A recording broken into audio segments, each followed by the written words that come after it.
Hi, Mom. It's me, Riley.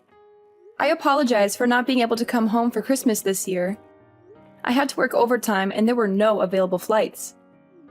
Oh, Riley. It's been a while since we last saw each other. I received the Christmas gift you sent me in the mail. It has indeed been a while, Mom. How have you been? And I'm relieved the gift arrived safely. I was worried it might get lost. Me too. Maybe next year we can spend more time together. It seems like you're always caught up in work and stress. Whenever we meet, you look exhausted and overwhelmed. I'm sorry. I'm always swamped with work at the end of the year. I understand. It just seems like you prioritize everything over your own family. I can't help but wonder if you're being a good mother to your kid. She's still young and needs her mother around. I can't say for certain, but I'm doing my best, and that's what counts, right? You can't say for certain? Are you expecting my son to make up for that too? It's like everything else comes before your family. You seem to be obsessed with money. Anyway, you won't hear any complaints from me if you send me an expensive gift for Christmas. But I will say that you wasted your money sending me such high-quality steaks because I thought it was actually a terrible present. It's so obvious you don't have a single sincere bone in your body and just do everything out of obligation or guilt. Doesn't everyone like steaks? So I thought getting some would make you happy. And I made sure that it was some of the best beef money can buy. But you don't like it? I ate what you sent me. I wasn't going to let any of that go to waste. But next time, I want you to give me something that I really want. Something that will last longer than a meal. Something you really want? Like what, for example? If I had to name something off the top of my head, what about a massage chair? You sacrifice your family for work, so you should be able to afford one, right, Riley?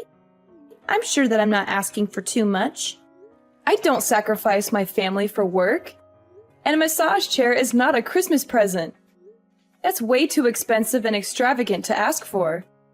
I didn't even get anyone in my own family something that costly. It's just an example. Come on, Riley. Lighten up a bit. You should learn to not take everything so seriously. People like you who have no sense of humor are such a drag. You don't always have to be so uptight and rigid about everything you know. I'm sorry. So what are your plans for New Year's? Are you planning to come over to my house? I've been meaning to ask you about that. Is it okay if I come over? That's fine by me, I suppose. I just wonder if there will be enough space for you. You know that my daughter and her family are coming over too, right? And then there will also be my son and that granddaughter of yours here as well. It's going to get pretty crowded here. Oh, well in that case, maybe it's better if I don't come over this time. Maybe next year will work out better for everyone involved. It seems like this will be more convenient and save you some trouble anyway. Really? Are you sure you don't mind? I'm sorry for making you spend New Year's alone at home by yourself. But that's okay, right? You might have felt a little awkward celebrating with us anyway, since we're not really your family after all. And look at it this way. You can finally take a break and relax at home. Lord knows you need it. You always look so exhausted and worn out from work. Yeah, maybe Nate and Kate can come and wish you a Happy New Year on my behalf. That would be nice. I'm going to make sure that this get-together is better than ever. It's been so long since just the family has been together. There's always been some extra people around. It's fine by me if you don't come, but can you make sure that Nate brings over something good? It's the least you can do for me, since I have to deal with your daughter coming over to my place. I'll make sure to do that. Don't worry about it. I'm going to get your favorite desserts and have him give them to you. You'll absolutely love them, I promise. Just remember that a lot of shops close early at the end of the year, and a lot of places are closed on New Year's Day. I don't want to be disappointed again, Riley. Happy New Year, Mom. I hope you had a good one. Hey, today is January 2nd. It's not New Year's anymore, but Happy New Year, I guess, even though you are a day late. I'm not late. Everybody knows that you can wish someone a Happy New Year up to 3 days later. Tell me something. Aren't you my daughter-in-law, Riley? Shouldn't you wish me a Happy New Year on New Year's Day? Or am I just an afterthought? You know what? It's fine, actually. I don't expect you to understand common sense. You're always so clueless and ignorant, and everyone needs to explain the most basic things to you over and over again. I'm sure that's what the problem is. So what is it? What do you want? This better be important. It's about my daughter's Christmas present. Why was my daughter the only one who didn't get one from you? I heard that you waited to give out everyone's Christmas present until everyone got together for New Year's Eve. Everyone got one except Kate. Don't tell me that you and Nate are still mad about that. Christmas gifts are not mandatory or obligatory. I don't have to give one to anyone if I don't want to. Why should I have to give a gift to someone you gave birth to? Were you hoping to take whatever gift I gave her for yourself? That's not the point. Nate and I are hurt by how differently you treat us compared to others. You gave presents to Clara's children in front of Kate, making her feel left out as your granddaughter. She must have been expecting to get one too, since she's your grandchild as well. Don't you have any idea how much that can hurt a little kid's feelings or the effect it can have on their self-esteem? I didn't think about that. I just gave gifts to Clara's children because I felt like it, and forgot to get one for Kate. Besides, kids shouldn't just expect gifts without earning them or being grateful. Still, you really crossed a line this time. And I don't think you understand how hurtful and cruel your actions were to Kate. If you're only going to give gifts to some people and not others, then do it in a private way away from her where she can't see it or hear about it.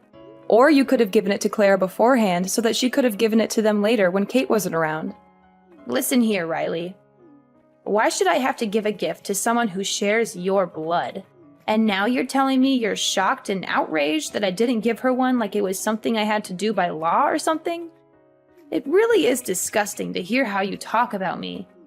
You expect me to get her a gift and then get angry when I don't? Get yourself some class. You behave that way to my daughter just because she's mine? Yeah. Look at you now, finally starting to get a clue after all this time. I never thought I'd see the day when the light bulb would go off in your head. Ever think it's because you never listen to me when I tell you to do things like quit your job and stay at home with your family, maybe? And on top of that, you are never willing to make any type of compromise or sacrifice for anyone but yourself. You really bring out the worst in me, Riley, I swear. I know you don't like me. You've made that more than clear over the years.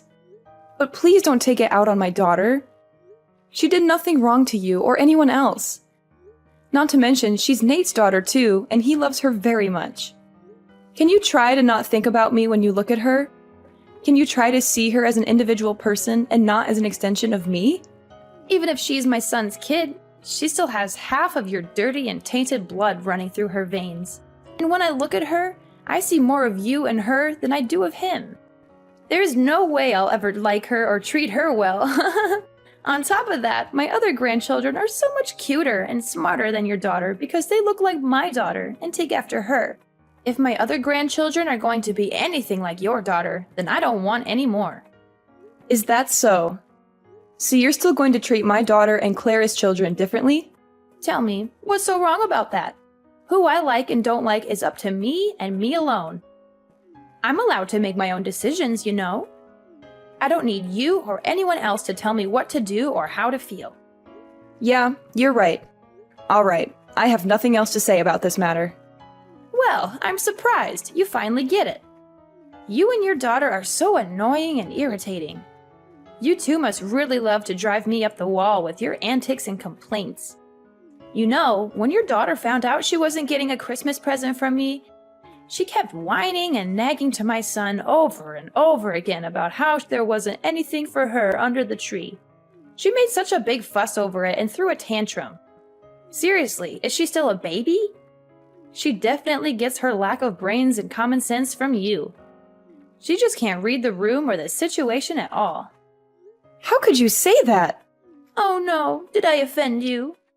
It seems like you are angry with me now. Hopefully your daughter doesn't have any more bad influences around her.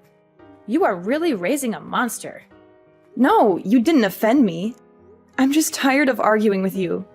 Well, good. Because I'm tired of arguing with you too. You always make everything so difficult and complicated.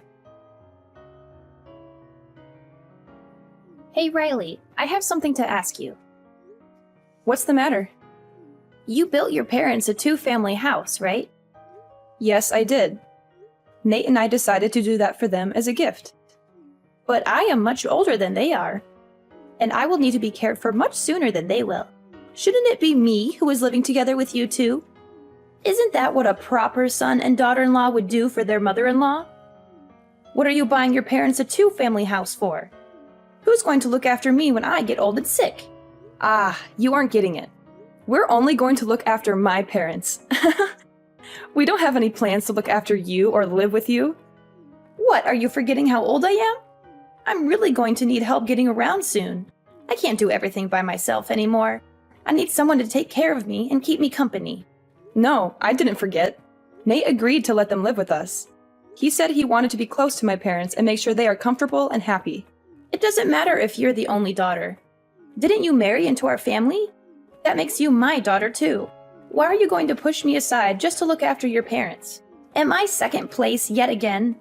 You've never considered me a member of the family until you conveniently decide that I need to take care of you in the near future. On top of that, you won't show my daughter any affection or kindness. You said you'll never like her because she's mine. What makes you think that I would build a house to live together with someone like that? The fact is, you're part of my family now, whether you like it or not. The right thing to do is to look after me and respect me as your elder. That's what a good daughter-in-law would do. So what? Nate said he doesn't think of you as a mother or as family. And I have to say that I feel the same way too. I always tried to be kind to you and stay true to myself in hopes that you would accept me one day for who I am. But I understand now that it was all a complete waste of time and energy. If I don't accept you, it's because you didn't try hard enough. You just need to put in some more effort and show some more gratitude. Don't try to put this on me, okay? I'm not the one to blame here. You're the one who failed to win me over. It's okay if you don't like me, but what's not okay is how you treat my daughter. You love to hate on her and make her feel bad about herself. What parent would be okay with that? You love to constantly compare Kate with your other grandchildren. And even if you felt that way, you should be an adult and keep it to yourself. You shouldn't go running around making a show of it and rubbing it in her face. Hey, you watch your mouth. I'm your mother-in-law. You really are an ungrateful, disrespectful little brat. You should show some respect and appreciation for me. Say whatever you want. I'm completely over getting hurt by what you say to me and how you treat me. I'm not going to take the words of someone who hates me to heart anymore. Besides, the feeling is mutual. I don't think highly of you either. Well, look at you. Now you're going to mock me and try to make me look like a fool. Fine, have it your way. I'm done getting involved with your family. It's time to just cut ties and go our separate ways. Besides, I still have my daughter's family anyway. They love me and treat me well. All right, totally fine by me. You can rest assured that we won't be coming around anymore or bothering you ever again. Things really started to go downhill when my son married you. You're such a bad influence on him and on your daughter. Your daughter is going to grow up not knowing what love feels like because the two of you are so busy with work and don't spend any time with her. And that's when you'll wish that you'd listened to me more and followed my advice. You're really going to regret it. Mark my words. I'm going to make sure that I have nothing to do with you from now on. Okay, whatever. I don't care what you think or say about me or my family. We're happy and we love each other. That's all that matters to us. You can keep your opinions and your judgments to yourself. We don't need them or want them. Goodbye, Hazley. I hope you have a nice life. Hello, Riley. Can I talk to you about something? It's really important. Huh. Oh my goodness. Who is texting me? Oh, my mother-in-law. Didn't you say you were done with me and my family and won't contact me anymore? I just want to have a small chat. I think just a little bit is okay. I'm just really worried about my son. I'm concerned about his well-being and happiness. What are you worried about? I'm worried about the fact that you two are living together with your parents. Are you trying to make me feel ashamed or embarrassed in front of everyone? What am I supposed to tell other people when they ask me where my son lives? We may technically live together, but we have two separate living spaces. The only shared space is the kitchen. Otherwise, it's like two separate houses. Plus, we make sure to respect each other's privacy and not get in each other's way. Our life really hasn't changed that much since we moved in with them. Is that so? By the way, do you remember what today is? Huh? Why do you ask? Because today is my birthday. Ah, come to think of it.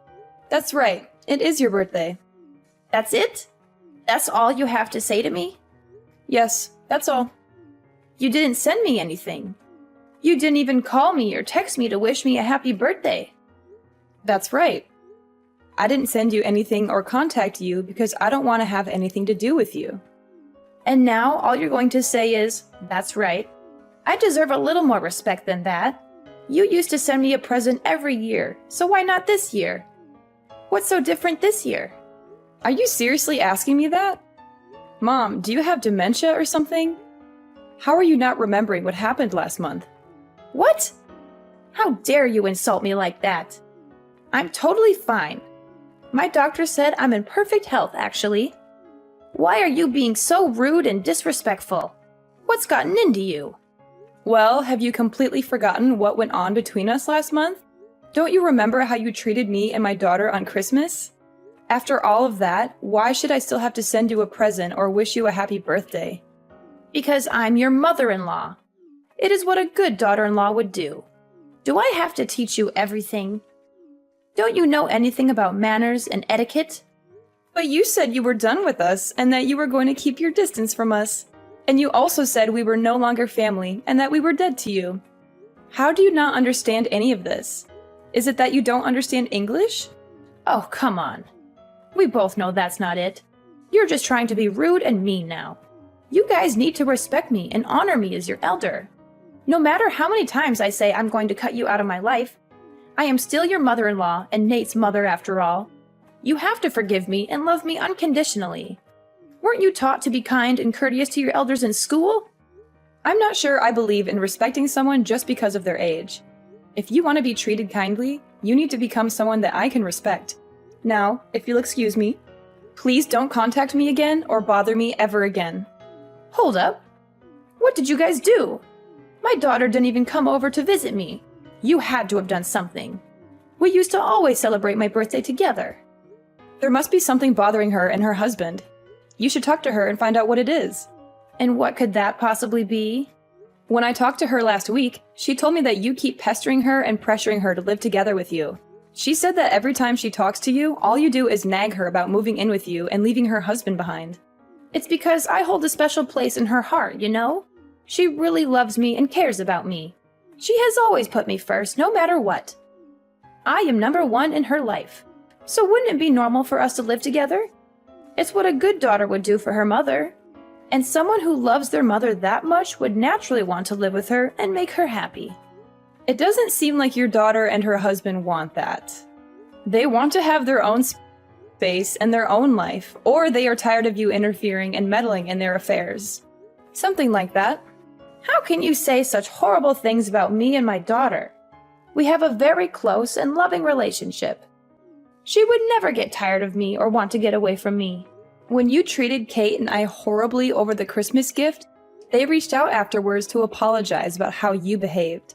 Why should she have to be the one to reach out about that? You were completely in the wrong, and yet she was kind enough to address what happened. What? Why did she apologize for that? Any person that had a sense of right and wrong would apologize when their parent stepped out of line and did something hurtful and disrespectful. She told me she tried talking to you about it so many times. She noticed how you treated me differently and unfairly right after Nate and I got married.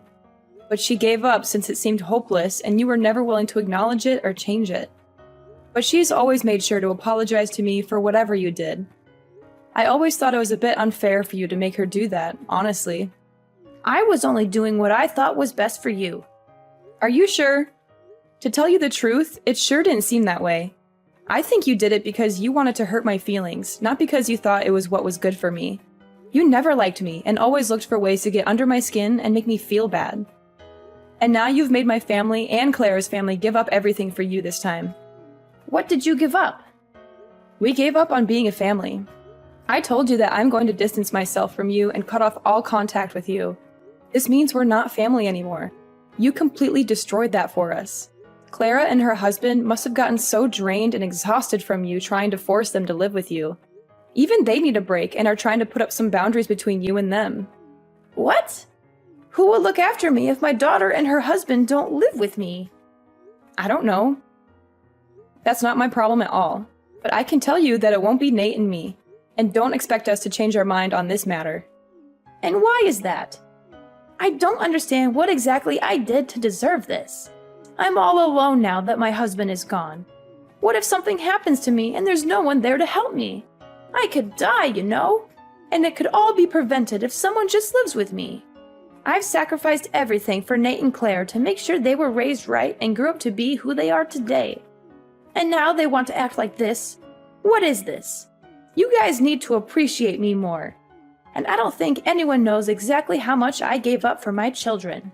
Frankly, you aren't someone we can appreciate, and living with you would be extremely difficult and stressful. I don't think it would be fair or healthy for us, since you never seem to want to change your ways or admit your mistakes. You've always been mean and abusive to me. I can't think of the last time you said anything nice or positive to me. You treat me like I'm invisible and don't matter by doing things like not making a plate of food for me and only me at the table, or not inviting me to family events or outings. But I honestly don't care about all that anymore. It's in the past, and I've learned to let it go and move on with my life. And all of this is because I'm the one who didn't quit my job when you told me to, right? That's the excuse you're going to use for treating me the way you've been treating me, right? Yes. Is it not your fault for not listening to what I said? Do you not always brush my words off as if they don't matter? How am I the one to blame here? But that's not my daughter's fault, right? So why are you taking out how you feel about me on my daughter? Why are you punishing her for something she has no control over? My daughter did absolutely nothing to you. And yet, you still hurt that poor little girl's feelings. She's just in elementary school, you know? She's still a child who needs love and care. I think being around you is not good for my daughter if this is how you're going to act. You are just going to keep on hurting her like you do to me. And it's not healthy for her to yearn for the love of someone who will never give it. That's why I decided that I don't think it would be good for you to stay in our lives. Okay. You've made your point. I'll admit that I was wrong for not giving her a Christmas present. After I thought about it some more, I can say that I was a little bit out of line. I see what you are saying. It's too late for apologies. It's too late to make things right. An apology won't erase the pain and the hurt you've caused us and make us forget or forgive what you've done to us. Riley, I thought stopping you both from working was for the best. Your kid is still in elementary school. And if you and Nate are both busy working, she might not get enough attention and feel neglected by her parents. There's no way you could keep up with all of that while working as much as you do.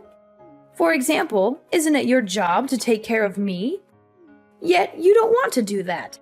And it's obvious that you can't handle it all because of stuff like this. You still don't understand where I'm coming from. And you're in no position to give me orders anymore or tell me what to do with my life. Because we're not family anymore. We're not related by blood or by love. You are not my mother. You never saw me as a member of the family anyway. That's not true. I saw you as my daughter-in-law, more or less. I mean, I really had no choice. My son did marry you, and I tried to accept you and welcome you into our family, and tried to help you and support you. A daughter-in-law is not a servant at your beck and call. I am my own person. I have my own dreams and goals and opinions. I've always listened to what you said, except about work. Because you are my husband's mother. Even when it meant doing things I didn't want to or didn't agree with and sacrificing my own happiness and well-being. Besides, Nate doesn't view you as his mother anymore, so why should I? I don't want to have a relationship with you either. It's time we went our separate ways once and for all. Riley, come on! Just listen to yourself. You're being a drama queen now. You're being unreasonable and irrational. I said that I'm sorry for everything I did in the past. What more do you want from me? What more can I do to make it up to you? Maybe I was a bit resentful towards you because I felt like you took my son away from me. That might be what caused me to lash out at you and treat you badly. Now, can you please ask my son and daughter to come over here, even if just for once? I shouldn't have to spend my birthday all alone. I really do regret the horrible things I've done. Give me a chance to show you that I will change. Listen to me. It's too late to do anything. What's done is done. You can't just say sorry and expect everything to go back to normal. I've been apologizing like crazy to you, and that still won't do anything. Are you being serious? Won't you think it over a bit? I don't really think you understand what you are saying or doing. Do you really want to leave my weak old self all alone at this age? Are you not scared or worried about me at all? Don't you care about what happens to me or even have any compassion or sympathy for me? No one did this to you but yourself. You brought this onto yourself by your own actions and words. You're the one that regrets it now because you realize how much you've lost and how much you've missed out on. And I have to say that I'm very happy now. I've been living my best life. I'm trying my best to keep you out of my life. I don't want you to ruin what I have going for me. My mother-in-law only thinks of herself and constantly puts other people down to feel superior. And she will never admit when she is wrong or ever try to change her ways, no matter how much people complain to her. And to this day, she has been living all alone in her old age. I heard that she doesn't even have anyone to come to visit her. I also heard that she's been having quite a hard time after Clara cut her out of her life. With her gone, Hazley feels like she has no one to turn to anymore. As for me and Nate, we don't want to see my mother-in-law ever again. And for my daughter, she's been showered with love by my parents. They live with us and make her happy. She doesn't have to worry about being compared or criticized. My sweet daughter is always kind and affectionate to me. Even though my mother-in-law's actions damaged our relationship and left me with emotional scars, I learned a valuable lesson from it all. I learned how important it is to surround yourself with positive influences. From now on, I'm going to cherish those I truly love and show them my gratitude.